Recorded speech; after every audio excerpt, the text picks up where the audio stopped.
Peter Skoronski is your newest Tennessee Titan. The Titans select him at pick 11. A lot of rumors swirling around before this draft started. A lot of them were getting us super excited. But at the end of the day, we take an offensive lineman first. We're going to get into it and our thoughts on this very late draft reaction sick podcast, Talking Titans episode. Sammy, start me up. Turn up your volume.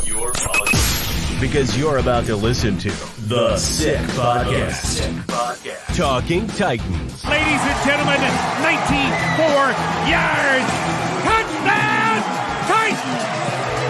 He is the baddest man in the NFL, and he just took her to the house. The sickest Tennessee Titans podcast. Sick! It's gonna be sick. All right, fellas. We've waited long days, hours for this moment.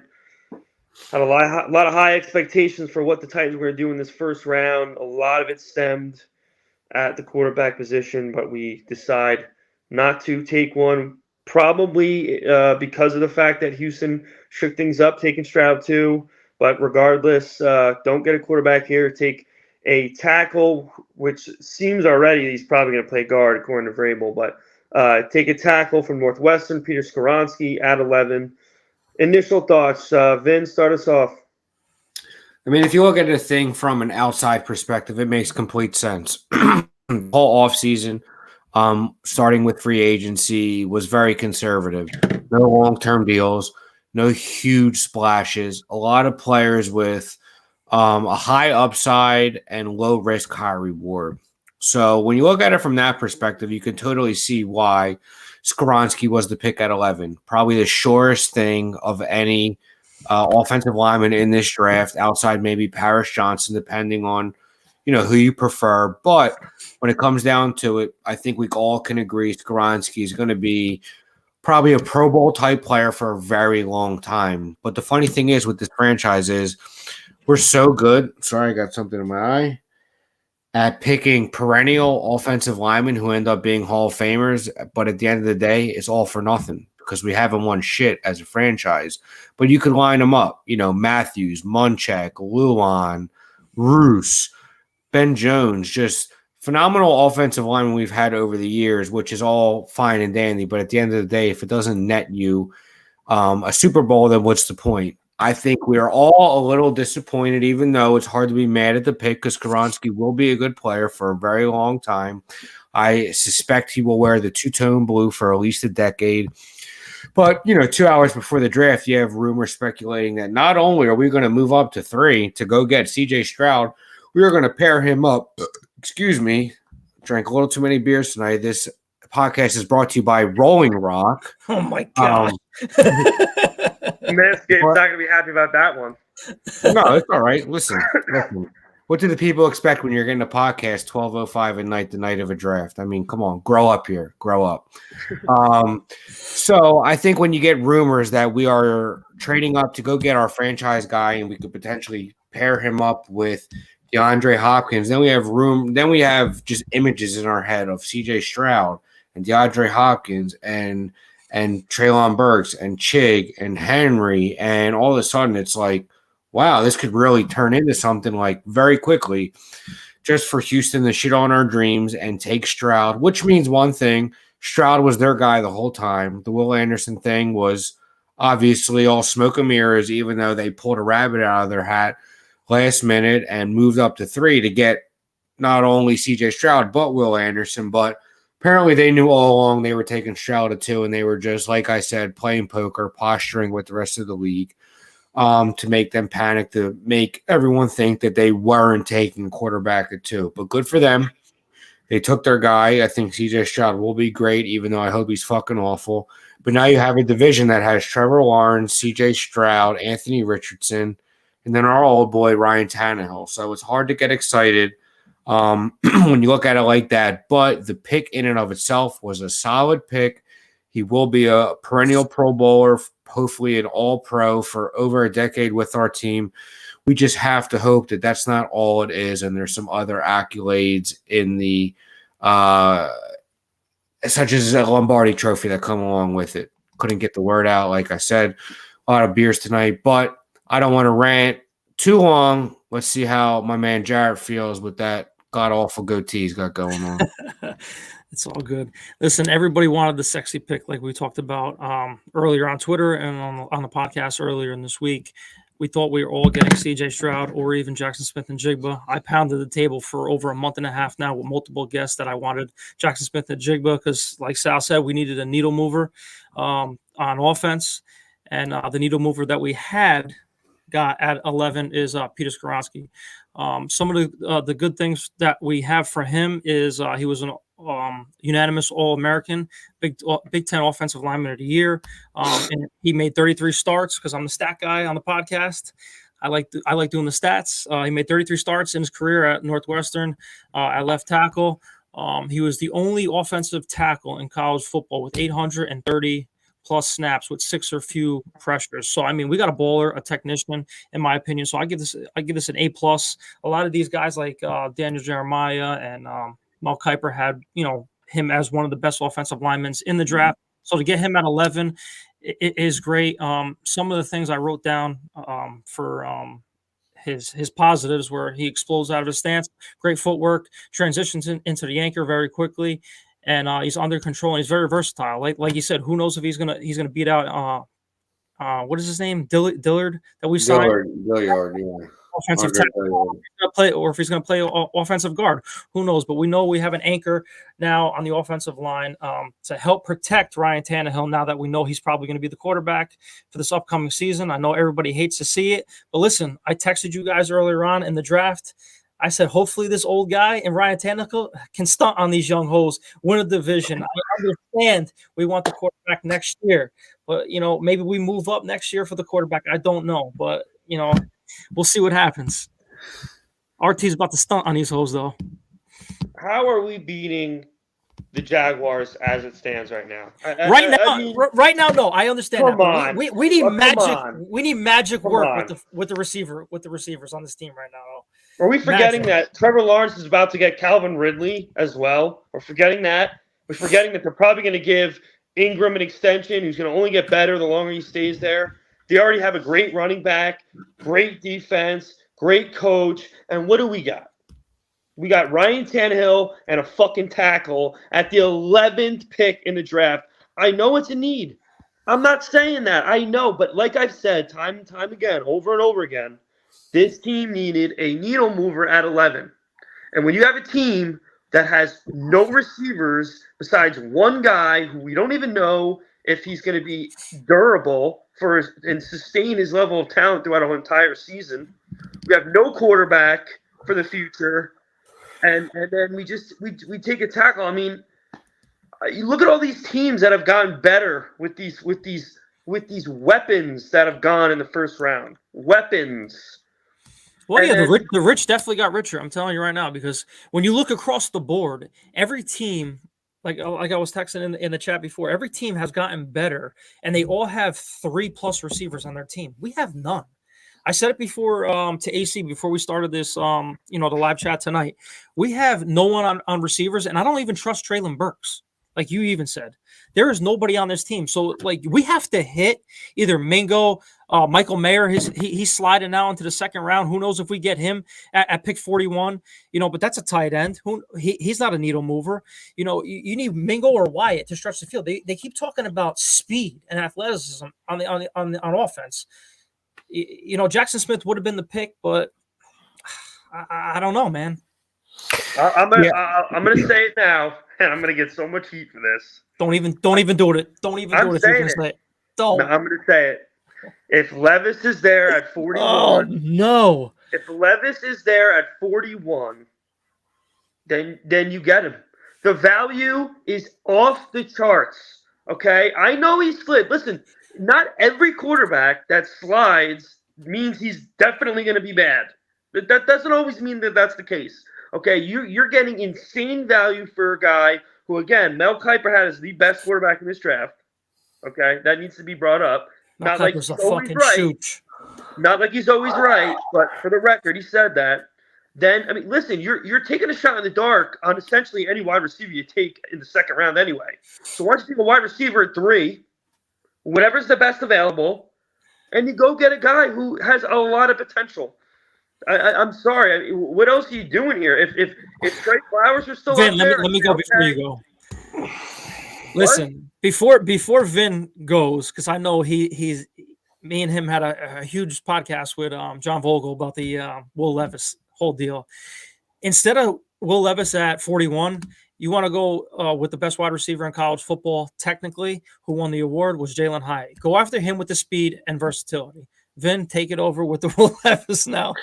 I think the only thing we learned about Will Levis tonight is that he has a really, really good-looking family, and that's about it. Okay, because if you want to look at, taking a chance on him, what's the point when you took a chance on someone like Malik Willis last year? I would rather you go with someone like Hendon Hooker, who's probably a little he's definitely a little older, a little more mature. Well, probably would 26 at the start of the season. Okay, all right. Well, all right. So what do you want? A 23-year-old Will Levis because he's fucking 3 years younger? Who gives a fuck? If you're gonna have the guy for 10 fucking years, what's the difference? You're not gonna have Hendon Hooker for 10 years. Sal, I don't fucking want either of them.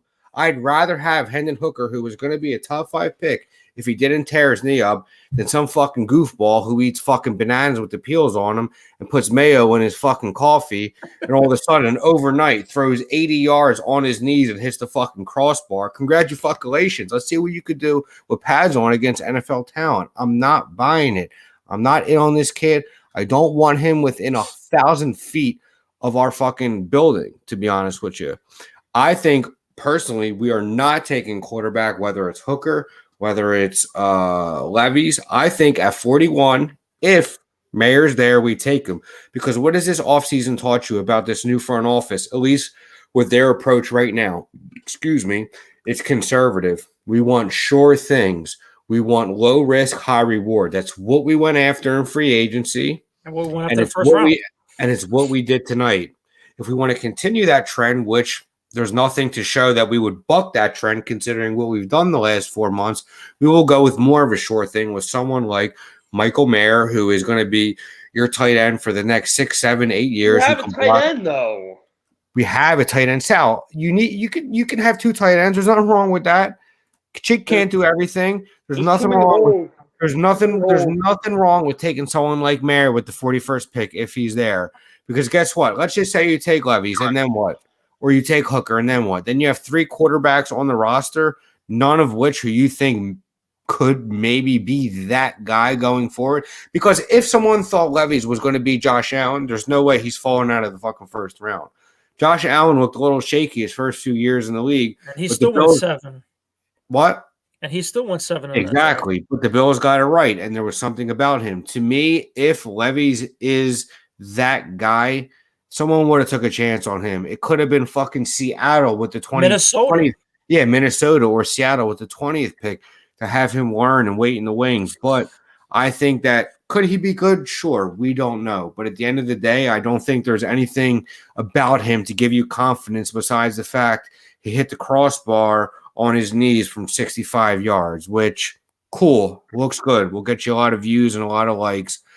I don't think that that's their move right now as a franchise.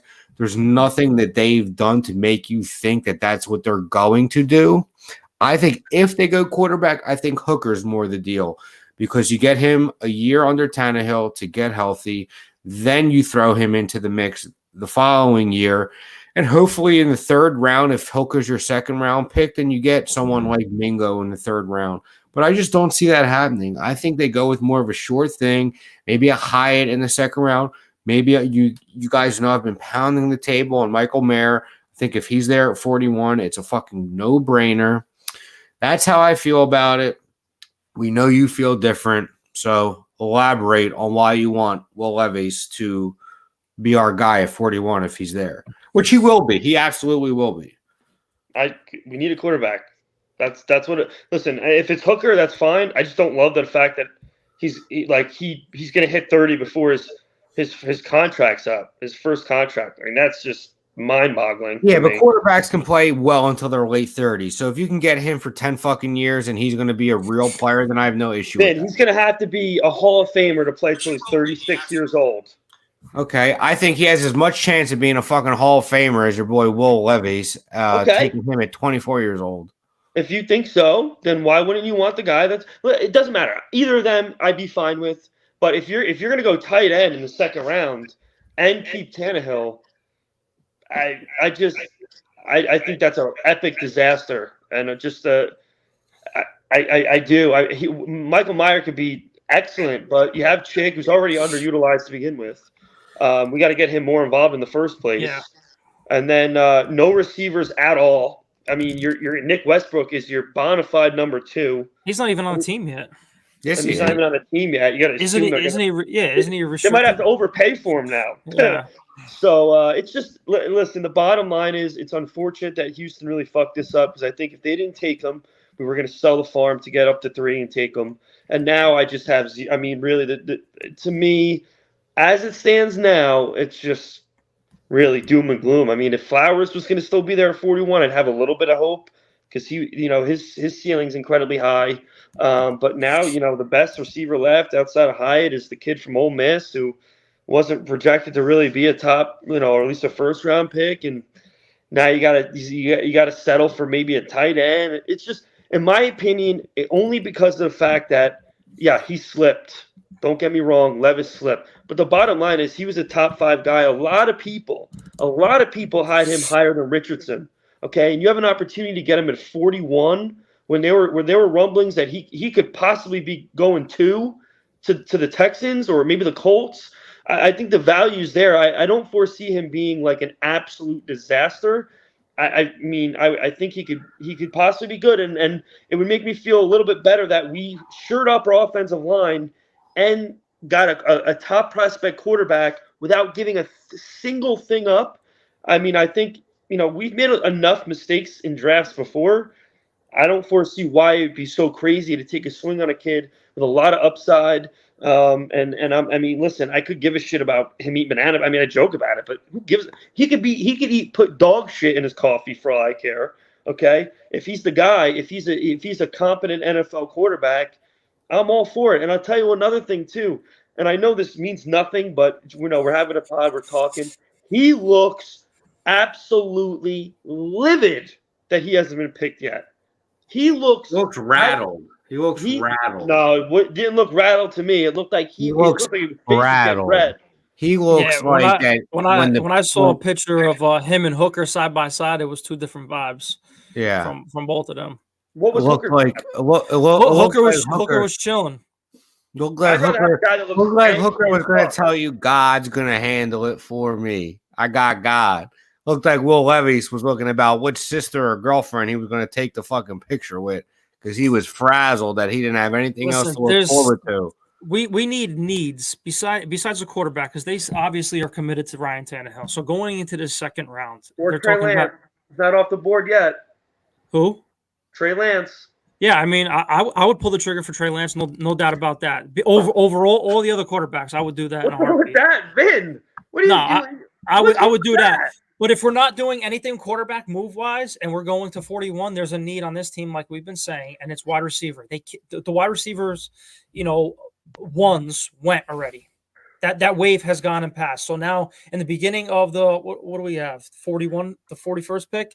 In the beginning of the second round, we have to go after the nation's best wide receiver in Jalen Hyatt. You want to stretch the field a little bit. You want to get speed. I know he didn't run a terrific 40 like he wanted to. He was, sub, I think 4.4. You have to go after that guy. You have to give Tannehill, if he's your quarterback, or if Trey Lance, we're trading for him, you have to surround them with weapons. Chig is going to get more involved. That's why I do agree with you, Sal, that Michael Mayer is not going to be the pick, even though if he's still on the board at 41. I don't believe that he's going to be the pick. We need wide receivers. I tweeted out the picture of the depth chart. It's god-awful. I could put my 2 twin boys out there, and they would put more production than what's out on the field right now. That's how bad it is. But we can't overvalue a wide receiver at 41 that shouldn't be picked at 41 just because they need one, and in my opinion. But first, No, I need to know why Vin just threw his hat when I mentioned Trey Lance. What's wrong with that? What the fuck is there to like about Trey Lance, dude? Listen, I'm on board with Trey Lance. Essentially nothing. Fuck.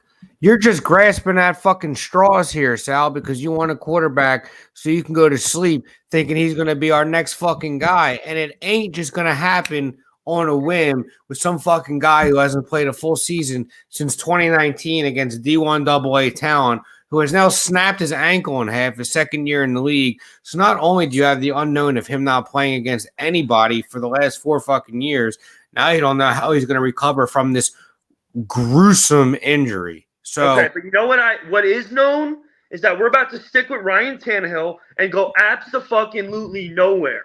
So what did Carolina – Sal, answer me this. What did Carolina do this year? They traded up from what? What pick? 9, 10 was? 9?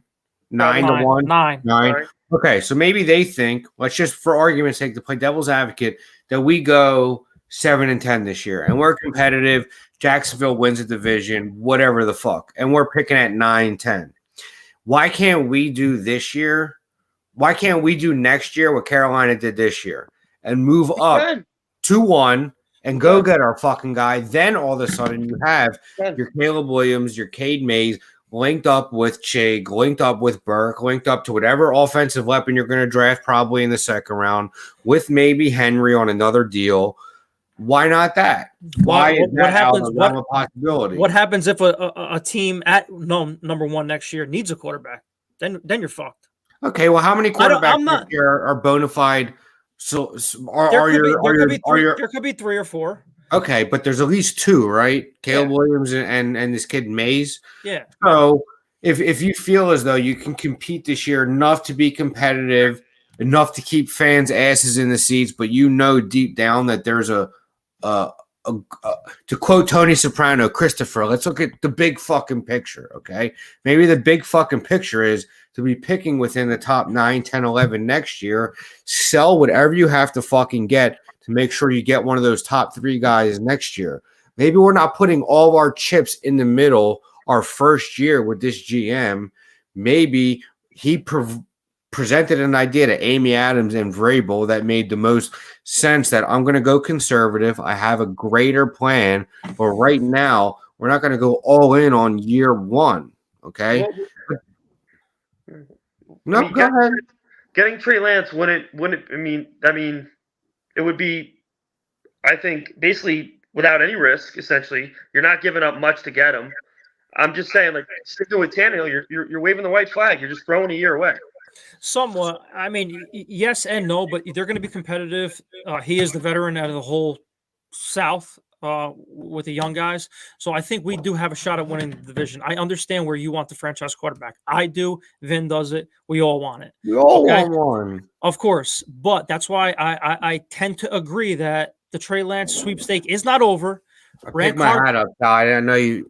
Rand Carthon knows him very well. I trust Kyle Shanahan very well with knowledge of quarterbacks. So even if they do pull the trigger tomorrow for Trey Lance, and they only have a 3rd round pick, and you take a 3rd round pick for him, and you swap a 2nd for next year, I'll do that in a heartbeat. I want nothing to fucking do with this kid. Why is everyone want fucking Trey Lance? Why? Because our quarterback is he's mid. That's why. I'd rather you, and you'll love to hear this, Sal. I'd rather them fucking start Malik Willis and give him a fucking shot at the starting job on a 17-game schedule. Man, why?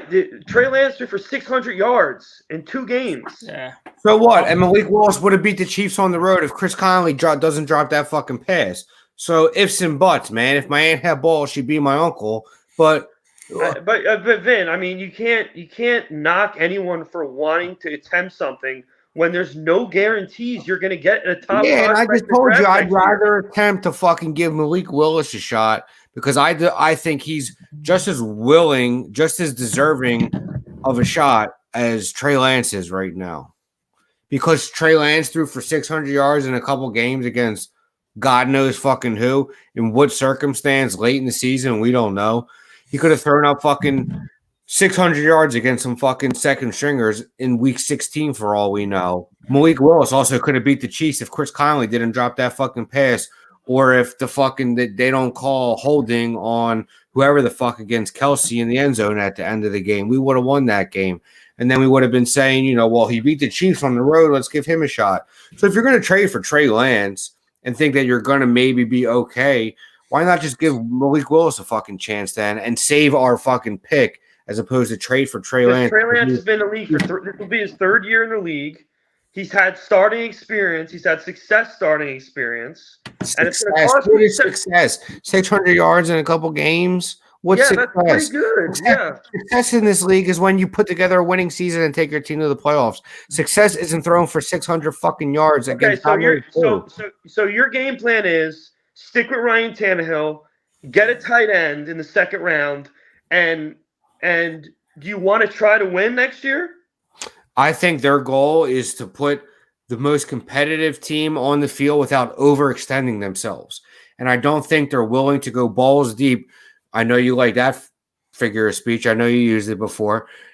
Year one with this new regime, I think they're going to put the most competitive team on the field they can this first year, and then they will take it from there.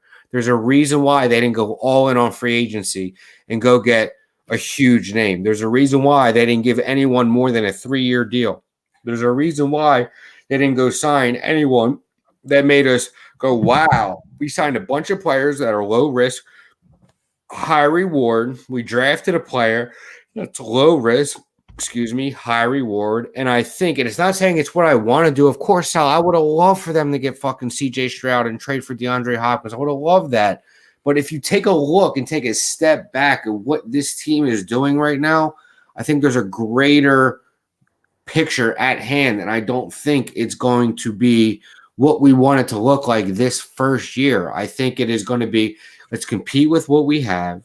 And next year, I think Carthon has an idea of where we might be picking and what we might have to give up to go get that number 1, number 2, number 3 pick, where then we have our guy. You know what I mean? I understand. It's not like I'm throwing in the white towel and saying, fuck it, then we might as well tank. But that's like you saying, well, let's start Trey Lance. To me, that's just as good as fucking starting Malik Willis. No. You know what I mean? Trey Lance is already better than Malik Willis already. Before we get down the rabbit hole, let's stay focused on the draft and what tonight is, because we have another podcast we got to do on the total wrap up of the whole draft on Sunday. So we can argue about all that stuff, what happens, in rounds 2, 3, 4, 5, 6, and 7 on Sunday. So all in all, what do you guys really think?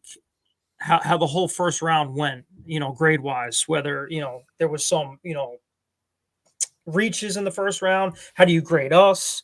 What do you guys see us going tomorrow in rounds 2 and 3? What positions do you guys see us attacking? The only thing to help this team. The only thing that made me scratch my head was the Lions taking a running back. Other than that was ridiculous. Now you have 3. DeAndre Swift and what's his name on the roster? Montgomery. And they got Williams too. Oh, he went to New Orleans. Well, regardless, other than that, everything outside. The Stroud pick at 2 was upsetting, but nothing surprised me. Seattle got a stud receiver to pair with DK. The Ravens got a stud receiver to pair with Odell and Mark Andrews. I'm sure Lamar's really pissed he didn't come to Nashville now. Just so many so many great teams got better. And again, I've said it once, I'll say it a million times. Everyone has their opinion, and it's valid. You're happy with the Skoronski pick. That's all fine and good. But this team has so many holes on the offensive side of the football, holes that are current, holes that are coming. And, I don't think we were aggressive enough. I'm all for taking a safe pick, but take a safe pick at receiver when you got one guy who you can rely on to catch the ball. Who has no idea whether he's got any kind of longevity or a stamina to go through a season. He couldn't make it through his first season. It is what it is. It is what it is. I'm just kind of depressed at this point. I don't see the plan for this team. You can go ahead and pray to God that we get a quarterback next year, but who's to say the same thing isn't going to happen, that the 2 top guys go 1 and 2, possible can happen. If they win 9 games, they're going to be picking at 15. They're going to have to give up 2 first rounders the next year when there's still more holes, still more guys we need to have long term. Okay, we're probably losing Byard next year. We're probably losing Autry after this year. A lot more holes are going to be even greater moving forward, and now you're going to have to give up more capital to go higher again and get a guy. It's a very unfortunate situation, and I don't know what the plan is. But the bottom line is you can at least get by if you try to find a guy who can be a perennial franchise quarterback, and no one's going to tell me that it's impossible for Will Levis to be a franchise perennial Pro Bowl type quarterback. No one's going to tell me it's impossible for Trey Lance to be the guy when he's had literally no chances, essentially, besides 2 starts in his NFL career because of injury, who was a top 5 pick 10 minutes ago. I mean, listen, there are options available if you want to take it, but to settle for trying to get your quarterback next year when this season hasn't even started yet, it's just bullshit, and I'm not for it. And looks like we're gonna have to go through another year of Ryan Tannehill with no guarantees about who his surrounding talent's gonna be, and that's it. So we'll see. Who do you see them taking in your eyes in the second and third round before we get to Vin? Got to be a wide receiver. Absolutely. In has round got 2? to be a wide receiver, unless. Which, again, there's been ties that we like Will Levis. I've seen multiple reports, whether they're credible or not. If they like Will Levis and he's there at 41, you want to talk about value. We always talk about what we're going to have to give up to get a guy. This would be the only situation where you have to give up literally 0 to get a possible top quarterback prospect. If it's Hooker, I'm not going to be pissed either, but you're going to have your chance to get one of them at 41. But I think wide receiver is what's going to actually happen. My turn. Yes, sir. Well, no, I mean, as far as the other things go, I think obviously Detroit's pick I thought was not irresponsible, but I figure you have Swift, who's obviously had trouble staying on the field, but is electric. You have David Montgomery, and then you pick the running back. I thought Jalen Carter should have been the pick at, I think for them at 6, because then you would have had who's the kid that took last year? Hutchinson. You would have had Hutchinson and Jalen Carter on the same defensive line, which to me would have been fucking scary. But listen, teams have their own ideas and their own ideologies and how they want to build their teams. That was a surprising pick for me, though, them passing up on Carter and then taking a running back when they traded back. I thought the second most surprising pick for me is, and I was actually at one of my best friend's houses, who is he's a football fan, but he's a big Justin Herbert guy, so he's rode with the Chargers the last few years. And I told him, man, if Zay Flowers is there, you have to take him. Smith-Njigba went to pick before to Seattle. He wanted Smith-Njigba if he was there at 21. 21 came around. Smith-Njigba went to pick before. I said, dude, it's got to be Zay Flowers. They need a burner. They got these big receivers. They need a burner. And they took basically another clone of Mike Williams and Quentin Johnson. And then obviously Zay Flowers went the next pick, and now they have Rashad Bateman, OBJ, Zay Flowers, Mark Andrews, and Lamar Jackson had got weapons out of his ass now. So not to mention if J.K. Dobbins stays healthy for a year, they're going to be a problem. Not to mention they're extremely well-coached, a well-run franchise. So I would say the 2 biggest surprises for me were the Lions pick and then the Chargers taking Quentin Johnson over Zay Flowers. That being said, Sal, let's not shut the door on a quarterback tomorrow, because you can get your wish tomorrow, big guy. You could get your wish tomorrow. We can get Hendon Hooker. We can get Will Levis. I think the prudent decision would be to take the best available player on the board, which is what it seems like the Titans' strategy was tonight. I think they wanted Stroud. The opportunity did not present itself. They were patient. They stayed back. They took what could be the best offensive lineman in this draft. And how do you build a team? You build it from the inside out. And I know we're aching for a receiver. I know, and I feel you, and I'm with you 100%. But I think tomorrow, I think we can go a couple different ways. I think we could go Mayer if he's there at 41. I think we could go Hyatt if he's there. I think we could go Mingo if he's there. I think we can go either Levis or Hooker if he's there. We don't know what the Titans are thinking. if it was up to me, it seems like that they're pretty content with rolling with Tannehill. Not to use the word content in a negative way, but seems like they're pretty set on letting him, play out the last year of his deal.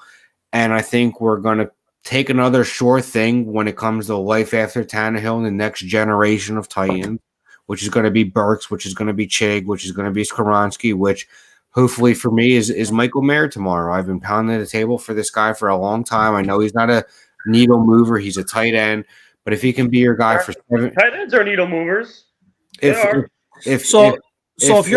giving for the next 7, 8, 9 years, and you don't have to worry about this kid off the field, he's intelligent. He's going to bust his ass. Look what he put up last year at Notre Dame. I think it was 900 yards and 6 touchdowns with the second string quarterback. Yeah, he's got a knack for the end zone for sure. So if we all had $100 in our pockets right now, and we had to bet who's going to be the second round pick, who are you putting your money on tomorrow? I mean, it's hard to say which actual player. I think it's more fair to say which position it'll be, and that's fine. And I think it'll be an offensive skill player, whether it be wide receiver or tight end. I think we're pretty content at this point with rotting it out with Tannehill and saying we can get out of him this year. Because guess what? If Tannehill is anything over these quarterbacks, we were talking to AC before it started, this pod started, it's experience. I mean, what has Stroud or Richardson really shown you at the NFL level? Nothing. They're going to be rookies. Lawrence, his first year was dog shit. The second year, he looked great. But guess what? Tannehill's got a decade of experience on them. You know what I mean? We still arguably have the best coach in the division. So I think we're pretty content with riding it out with Tannehill. I think tomorrow we could put our best bet on the best offensive skill player that is available, whether it be Mayer or Hyatt or Mingo. I think that we take an offensive skill player that is not a quarterback. I'm going to go bold. I'm going to make a bold prediction here. We love bold predictions on this podcast. Only because I don't think Mingo's going to be there at 41. I think he's going to be taken before then, the first 10 picks of the second round. And when that happens, I think they're going to be more inclined to take a quarterback based on the fact of value. Best value available. They went with best player available in the first round. I think value is going to be a bigger bullet point for this second round pick. And the fact that Hooker and or Levis are going to be there at 41, I think they're going to say, listen, it's a need. If we get rid of Tannehill after June 1st, we're going to save up more money. And if they really want to see what the deal is, then they just got to take a shot. They got to go for it. So I think one of those two guys is going to be taken at 41.